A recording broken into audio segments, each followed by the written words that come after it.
one of the reasons I came here is I wasn't necessarily under the illusion that the grass would be greener on this side, but I figured there's going to be a hell of a lot more grass because this company is really big into small cell. The guy that founded our company, Sun Li-Shing, was one of the top 12 guys at Huawei, what they call one of the 12 fellows. And he believes that LTE and small cell is the vehicle that will finally allow IT to eat telecom. So he left Huawei 1 year before full retirement. He left at 44 years old. If he had stayed 1 year more, he'd have got over $1 million US a year for the rest of his life. And he walked away from that to start his own company because his vision is so big, wrapped up around here. And one of the things he did, the main thing he did at Huawei, he built their IPR portfolio for LTE. And he's kind of revered and overseas for that reason. A lot of the guys from Huawei left and came to join him. But we're all carrying around some of his patents in our pockets or our purses.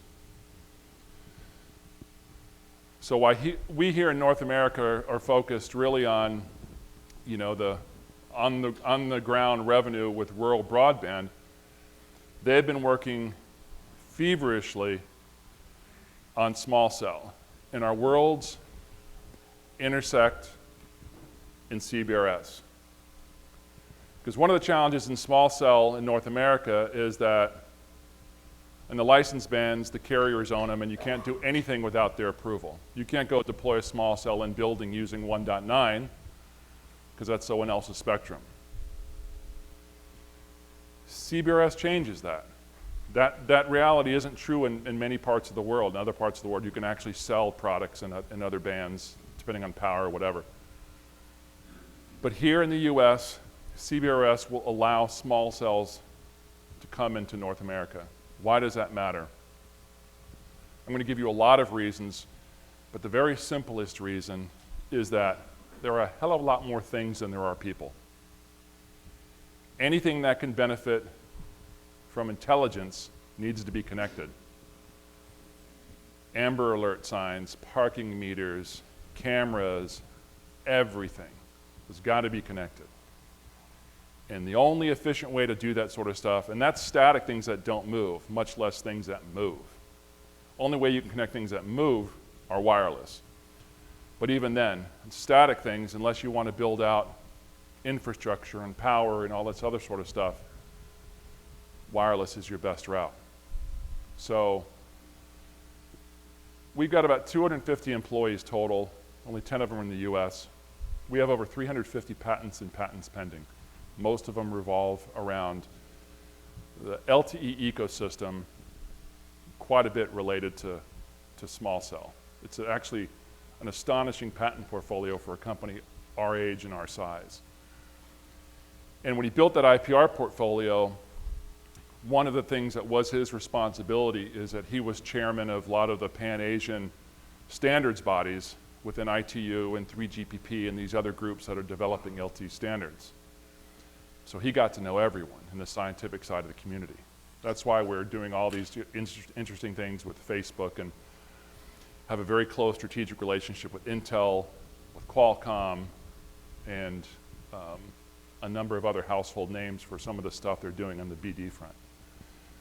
And I'm really excited about small cell for WISPs because most of you don't know a whole heck of a lot about it, but I can see this in my head. I've seen it in my head for years. You are best positioned to take a bite off this apple, better than anyone else in the US, because you already understand wireless, you're getting to understand LTE, you have the relationships in your communities, whether it's with future potential private network operators, whether that's utilities, whether that's your cities, your water authorities, or whoever it is. So you will be doing things in small cell whether you realize it or not. You will be making bank with some of this stuff, some of you guys that are more creative in thinking about this. And under CBRS, one of the things we didn't really talk about is there's there's several levels. There's what they call Category A devices and Category B devices. Category A devices are basically the easiest way to think about them. They're lower power, mostly indoor devices. Why does that matter? Hospitals with their HIPAA issues. Banks doing secure transactional stuff. So let me ask you a question. Why do any of these people use Wi-Fi today? It's a question. Who wants to answer it? It's the only thing available for them, right? Unless they want to buy spectrum. You're a private network operator or a healthcare system, you're not going to go pay billions of dollars for spectrum. So they got to use Wi-Fi or something in ISM or whatever. And then they got to bolt on all this security stuff on top of it. In comes CBRS under Category A. Guess what? You might as well call that LTE Wi-Fi. These technologies, because they're inherently more secure than Wi-Fi, because you can do QRS, it's going to take over a lot of what Wi-Fi does, even in the enterprise. Where Wi-Fi will be pushed out more for best effort sort of stuff, guest use, but for internal enterprise use, you're going to see a lot of small cell in CBRS taking over that space. Additionally, because that can ultimately connect to the cellular network, it's even more valuable.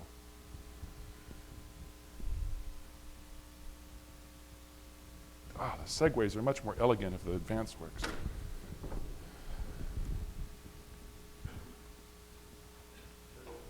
Okay.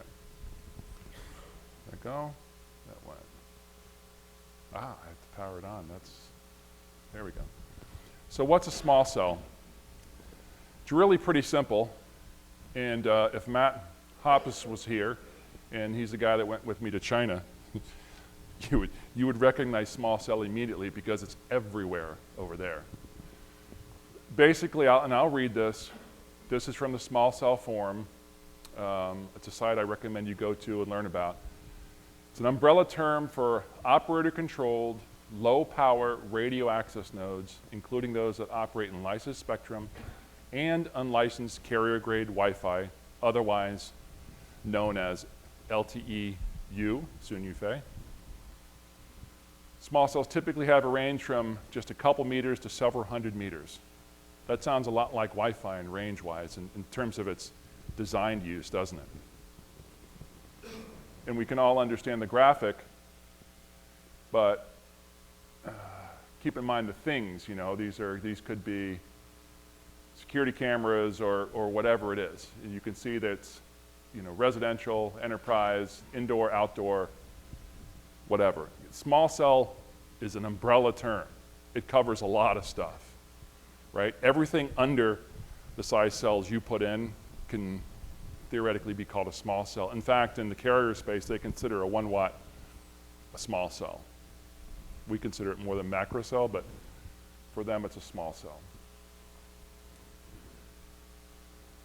This should hit you, and I won't read this, I'll let you read it. But, you know, back in the early days of WISP stuff, we all thought more power was better.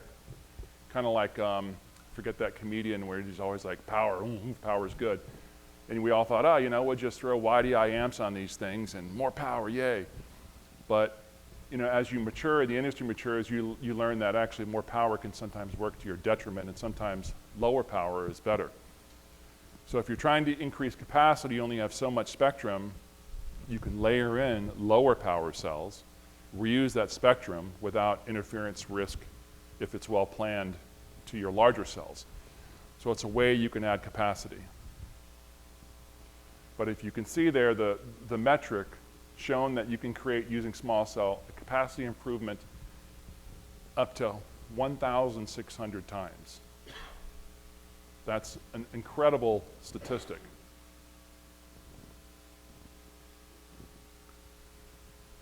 So why are they for WISPs?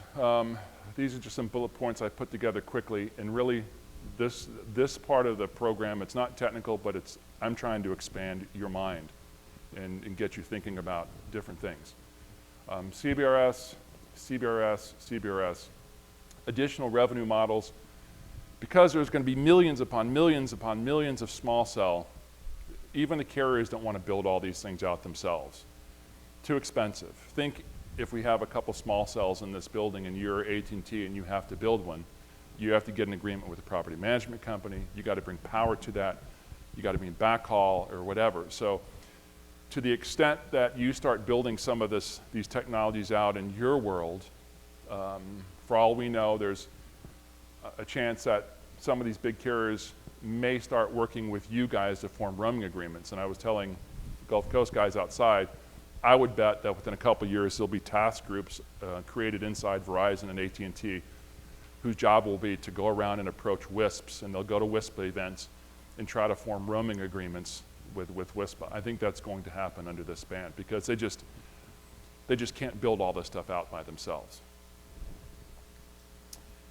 Enterprise Wi-Fi replacement, most WISP I know, because if you're in a rural area, sometimes the WISP businesses alone won't necessarily put all the food on the table to feed all your techs and everything else. So many of you guys do other sort of services. You do network services. Maybe some of you guys do cable plant, these kinds of things, right? And maybe you're managing, Wi-Fi for a local enterprise or whatever it is. This is an opportunity to go in there and tell these customers, listen, all this hassle and interference and security issues you've been dealing with for Wi-Fi, here's another way you can do that. I think, so enterprise Wi-Fi replacement. Densification. Capacity is everything. We all need bigger pipes. Yes, we need to give you tools with carrier aggregation and all these other kinds of things, but you'll still need to densify your capacity. And with small cell gives you that opportunity to densify by using small cells and leveraging the lower power just to put the capacity where you need it. And again, why WISPs? At this point, you have assets that you can leverage.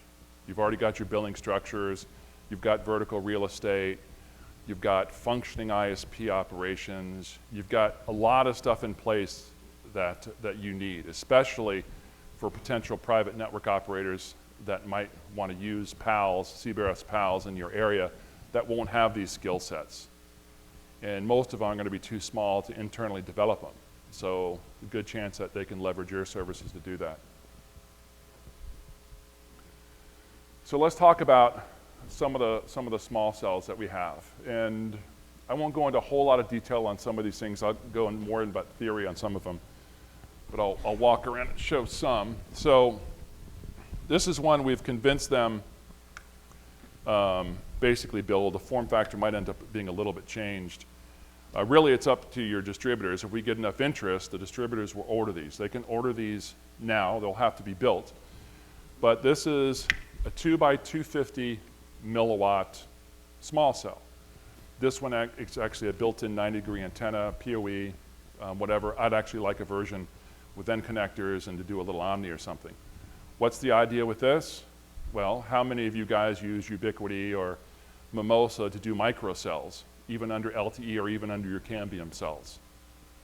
This gives you the same opportunity to do that kind of thing, drop in microcells, even mount something like this at a subscriber location without any site lease because they're small and they're not too butt ugly, so maybe some of them tolerate that.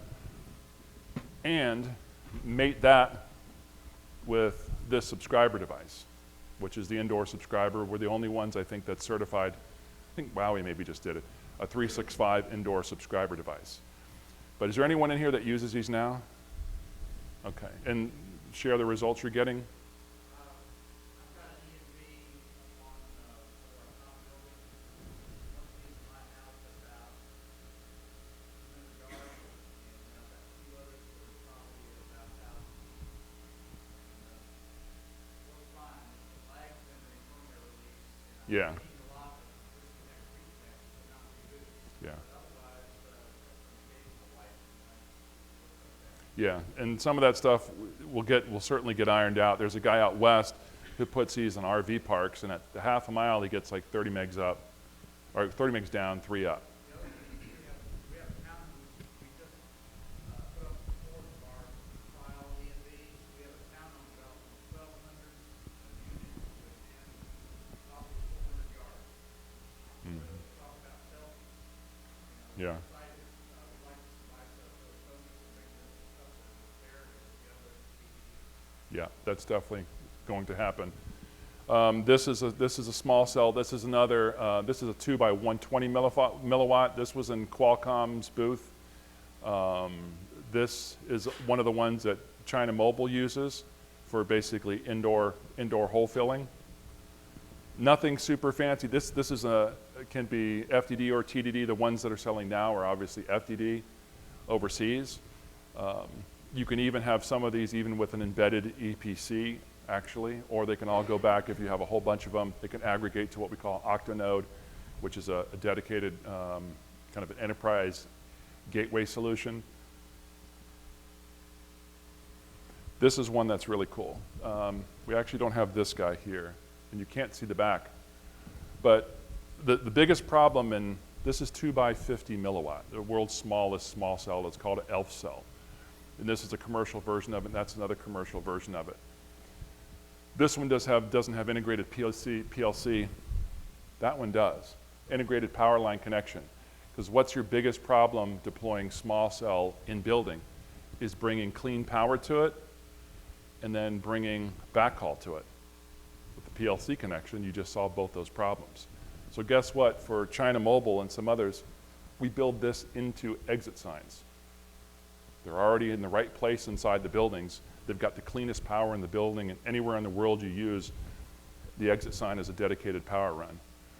So we can plug right into that and boop, just add water, small cell, no infrastructure required to build. All those are single band, right? So whether it's just CBRS by itself or whether it's one of the cellular bands, those are single bands. But I would love to see CBRS versions of all these guys, but we're getting to one of the ones that's really the most interesting. In June of this past year, 3GPP.org, which is the organization creating the standards for LTE, ratified a narrowband LTE spec.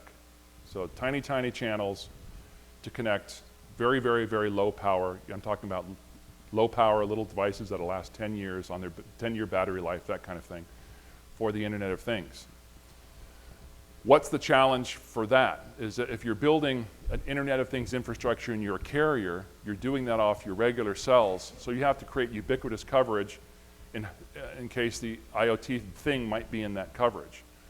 But also a lot of the IoT things require, now as it is, they have to be fixed because the infrastructure is fixed, and they have to be the end node has to be slightly higher power because they've got to reach all the way up to the to the E node Bs today.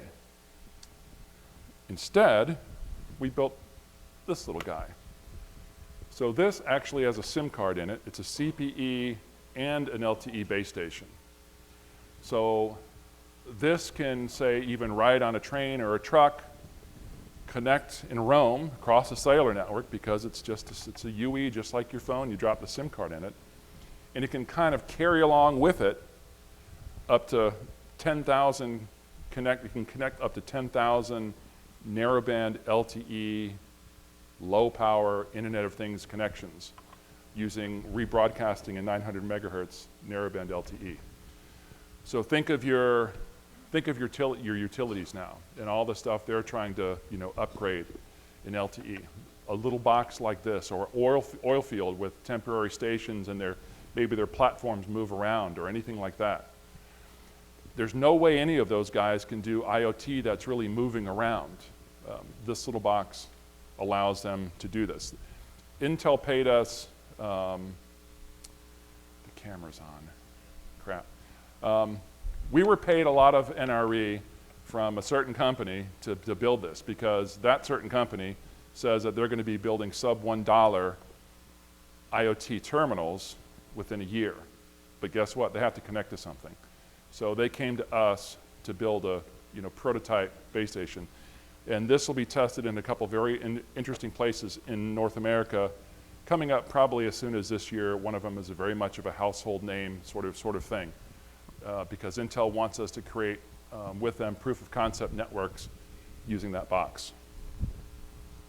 Very unusual little box. This, it's not a speaker. This is just a residential small cell. Also has Wi-Fi. Nothing super fancy or special, I think, about this guy. It's just another tool in the tool cabinet.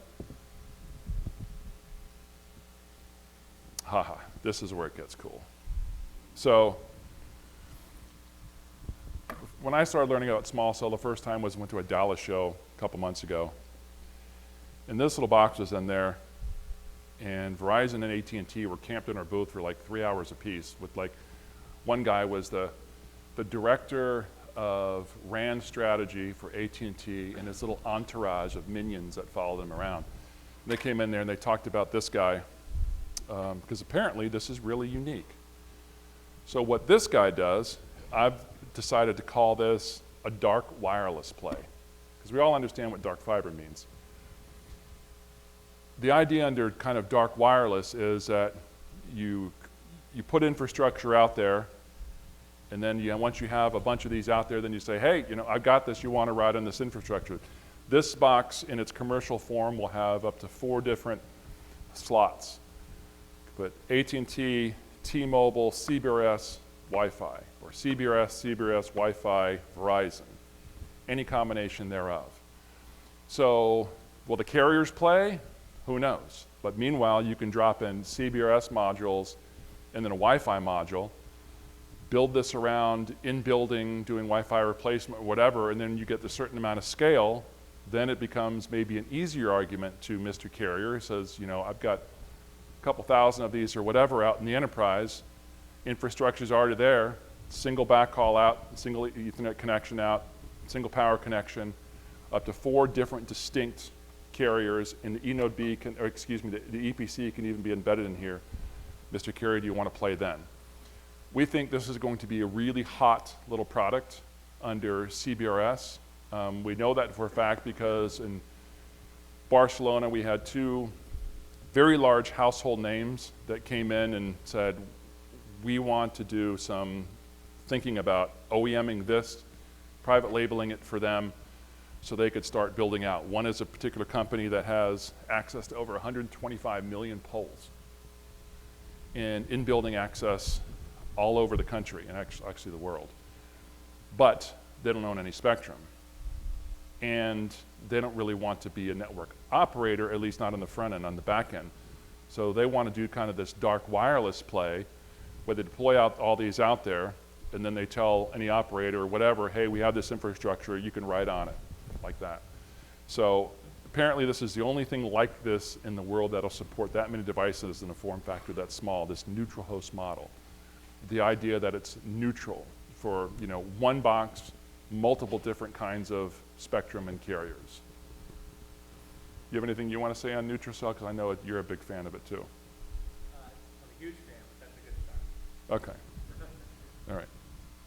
But under CBRS, I like this because let's say you buy one PAL and you want the opportunity, maybe someone else buys a PAL, maybe your city or whatever, instead of having to deploy a whole nother box, imagine being able to just show up at their doorstep, the city CTO or whatever, and say, listen, the infrastructure's already out there.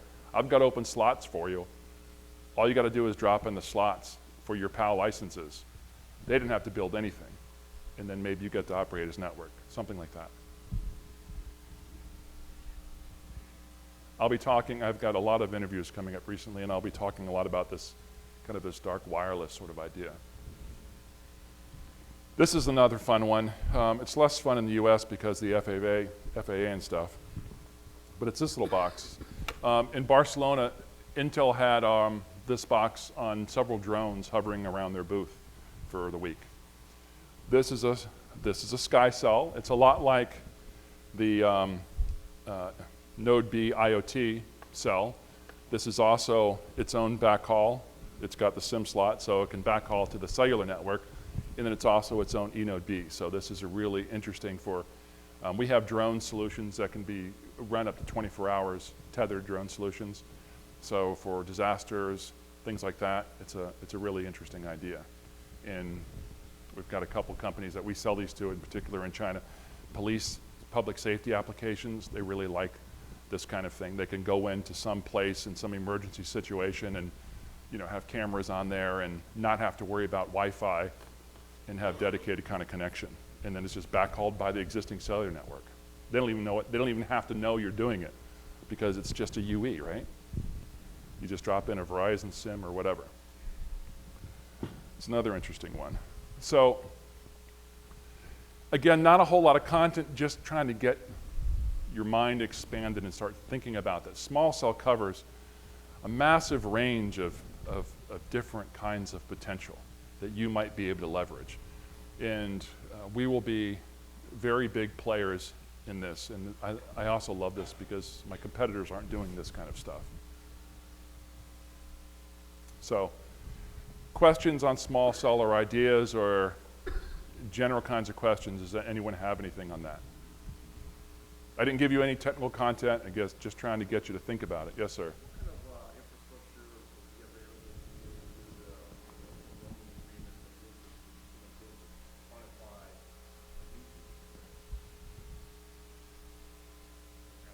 Yeah.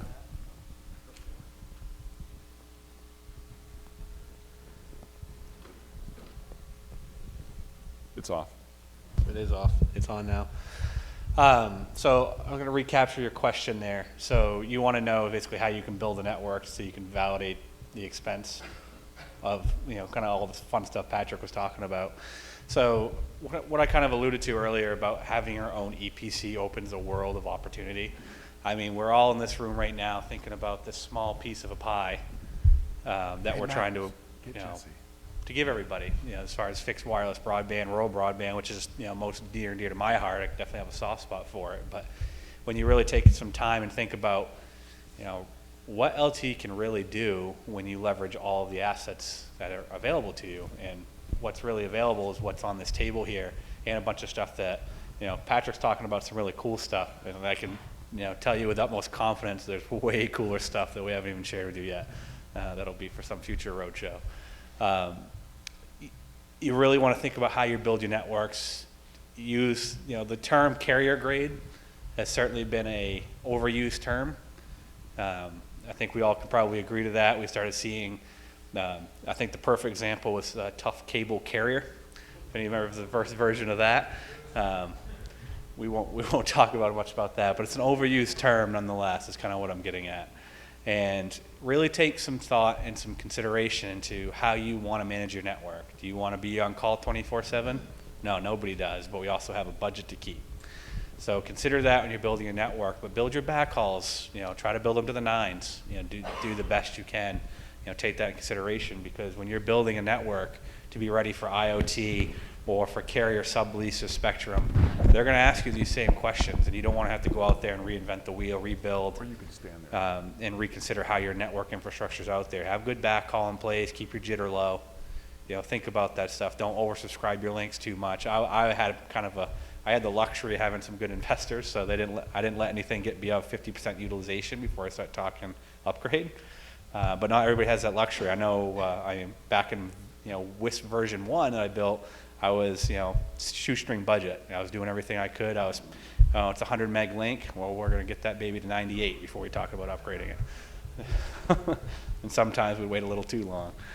We've all been there when it comes to that stuff. But, you know, when you want to start considering all the stuff that you will have available to you, you start talking about NutriCell, eNode B planning. You know, if you're having problems with your eNode B now and you're on a questionable backhaul, I'm going to call you out on it. I'll be honest with you and say your backhaul sucks. Fix your backhaul. All right. We don't want with LTE. It's very it can be very problematic with S1 connections to the EPC. So if you have a weak connection, you're going to have problems. So make your network something that you'd be happy with, something that you don't want to be supporting, something that your spouses won't kill you over when you're taking those midnight support calls. Then you're going to put yourself in a really good position to succeed when it comes to selling your assets or monetizing the unused assets that you have today. Because we all have those sites that, one, you have way too many people on, and you have other sites like, damn, why'd I even build it? So I'm going to have Jesse do the roadmap, and I'm just going to play Vanna White and hold some of the stuff up. But I'll take on the burden of the bullet. So a lot of angst on what, do we share this? Do we not share it? Do we share it? Do we not share it? And part of me is like, we always say, full transparency, lay it out there and then take the slings or shoot ourselves in the foot as a result? Maybe. Boone is saying, God, don't tell them this, because then no one's going to want to order anything. They're going to want to wait. So, big caveat, there are timelines associated with what we'll show you. Contents may settle during shipping, right? Things happen. Maybe there's bugs.